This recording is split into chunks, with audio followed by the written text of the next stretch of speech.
And that's where it differs again from the normal brain. So whenever, whatever, quantities don't make any difference. Upbringing makes a slight difference, but not much. As soon as you take the first drink, if you alcoholism in your family, your behavior changes and your mindset changes from day one. And you'll see that alcohol uh, will have an amazing effect for the first few years, maybe for 10, 20, 30, 40 years, even. But sooner or later, the self-sabotaging will get worse and worse and worse. And we don't actually learn from our mistakes with the alcoholic brain. What happens is the self-sabotaging neural pathways are formed. So in other words, if this is my self-sabotaging neural pathway and this is my healthy neural pathway, this one is the leading neural pathway every single time. So the idea is try and get to that with recovery, but we're always in that. Now, what happens with this is the neural pathway's been, there are billions in the brain, guys, follow me. The neural pathway there to self-sabotage is the strongest bunch of neural pathways. And what happens is when I stop drinking and try and stop drinking, for a period of time, what happens usually with a normal neural pathway is it diminishes out the way. So you have to really try and bring it back to that self-sabotage.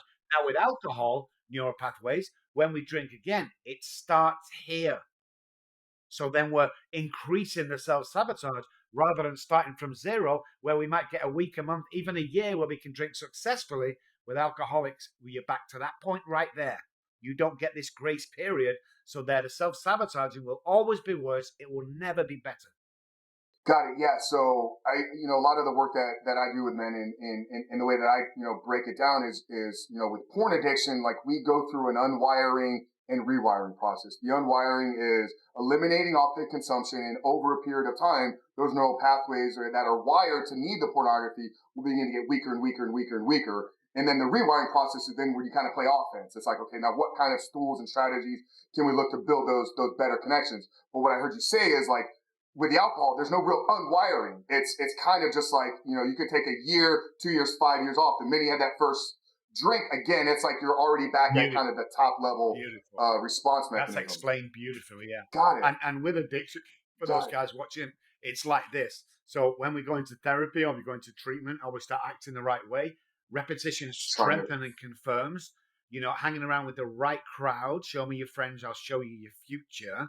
Then this Yeah. becomes the self-care, like you say, but this is always here. And what happens is bang, you start from there. So it's more destroying than an addiction as a whole. Though they present themselves the same way when you're an addict, you've kind of used, you kind of like it, you get accustomed to it. It becomes like a habit, and then it becomes an addiction. Both as hard to break. Don't get me wrong, guys. I'm not saying drug addiction is easy. I'm saying alcoholics are born, drug addicts are made.